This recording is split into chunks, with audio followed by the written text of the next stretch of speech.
આજે આપણે big Modi TV YouTube ચેનલના માધ્યમથી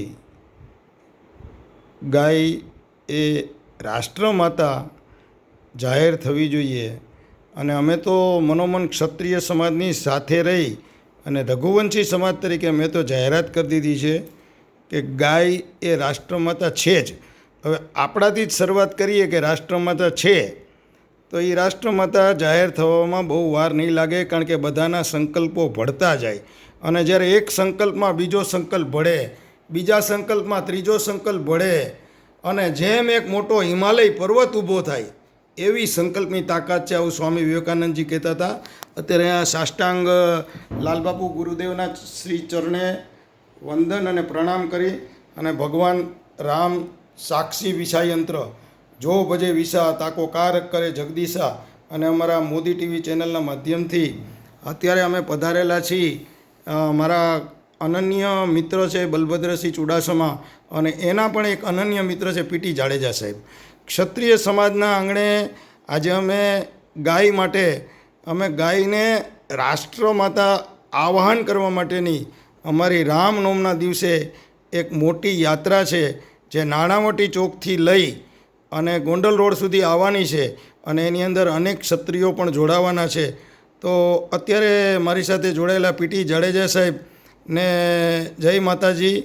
અને ખાસ પીટી સાહેબ, આપણે ગાય માતા જે છે એના બાબતે સમાજને, સરકારને, મારા મિત્રોને, મારા ગૌ ભક્તોને અને મારા સર્વ જ્ઞાતિના સમાજને એક આપણે પ્રેરણા આપો કે ગાય રાષ્ટ્રમાતા જાહેર થવા બાબતે આપ પ્રેરણા આપજો. જય માતાજી. છાત્ર ધર્મ કી જય, ભારત માતા કી જય, જય ગૌ માતા. આજ રોજ હું આપના માધ્યમથી કહેવા માગું છું કે ગૌ માતા ને આપણે ગૌરવથી કહી શકીએ કે જેમાં 33 કોટી દેવતાઓનો વાસ છે. ભગવાન શ્રી કૃષ્ણ પણ ગૌપ્રેમી હતા.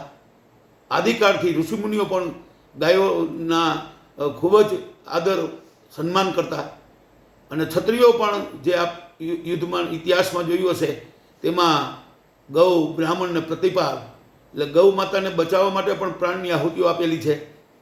એક મારું નમ્ર નિવેદન છે, મોદી સાહેબને પણ નિવેદન છે કે ગાયને રાષ્ટ્રીય પ્રાણી જાહેર કરો.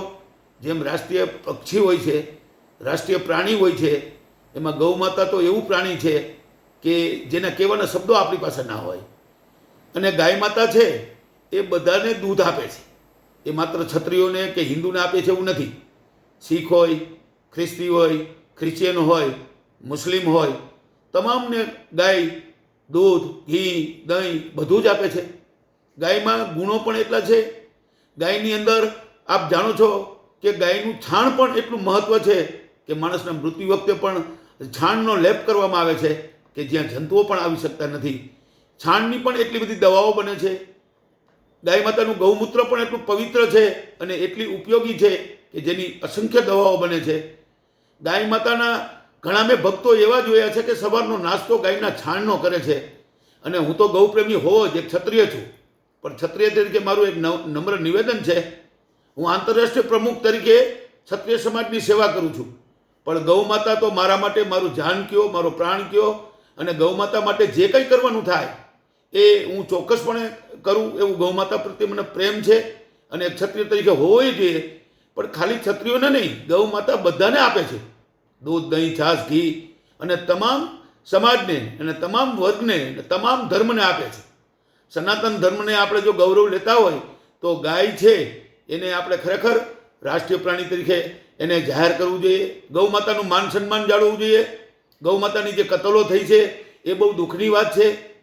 ગૌ માતાને આપણે ગળઢી થાય છે ત્યારે આપણે કતલખાને મૂકી આવી છીએ, એ ખરેખર દુર્ભાગ્ય કહેવાય. આવું ખરેખર ન બનવું જોઈએ. ગૌ માતા જેના ખીલે આંગણે બાંધી હોય એનું મૃત્યુ ત્યાં જ થાય.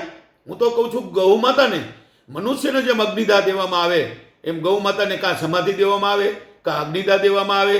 ગૌ માતા એવું પવિત્ર પ્રાણી છે કે જેને ભાગવતમાં અને રામાયણમાં અને ઋષિમુનિઓ, સંતો, મહંતોએ બધાએ ગૌ માતા માટેનું જે કાંઈ છે વર્ણન એ કરેલું છે. અને રાષ્ટ્રીય પ્રાણી તો ગૌમાતા છે જ, તો ગૌમાતાને શા માટે આપણે જાહેર ન કરીએ?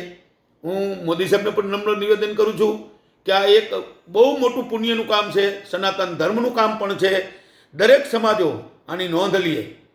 ધર્મ અલગ વસ્તુ છે, ગૌ માતા છે એ બધાની માં છે, સમગ્ર વિશ્વની માં છે, સમગ્ર ભારતની માં છે. તો ગૌ માતા માટે આપણે એને ખરેખર, જો ગૌ માતાનો, હું તો એમ કહું છું કે ગૌ માતાના દરેક જગ્યાએ, બરાબર છે, કે ભારત સરકારની નોટ છપાતી હોય તો એમાં ગૌ માતાનો ફોટો હોય તો એ અત્યંત ભારત પણ સુખ સમૃદ્ધિ અને શાંતિ પામશે.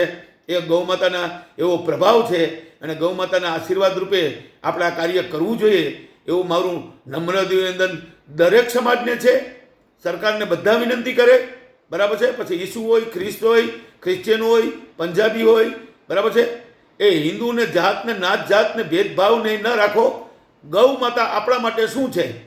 તો ગાય માટે આપણે ઘરમાં દરેક વસ્તુ ગાયના દૂધમાંથી જ બને છે અને એ જ આપણે ખોરાકમાં લઈએ છીએ.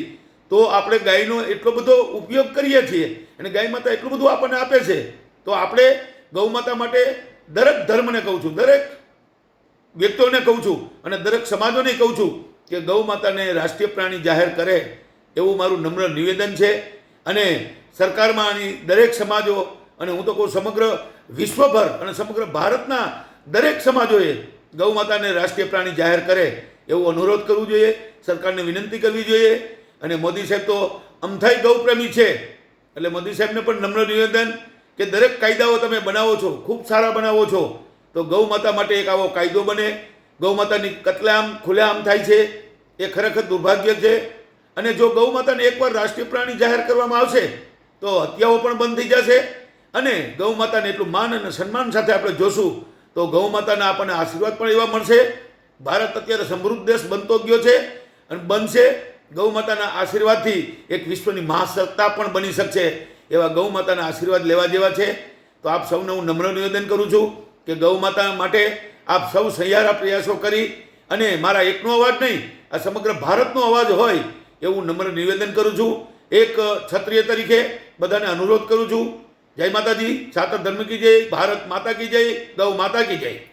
તો અત્યારે પીટી જાડેજા સાહેબનો હું અત્યારે હૃદયપૂર્વક આભાર માનું છું. આપણા જે ચારેય શંકરાચાર્યો જે છે એ ખાસ સરકારને હંમેશા અનુરોધ કરતા રહે છે.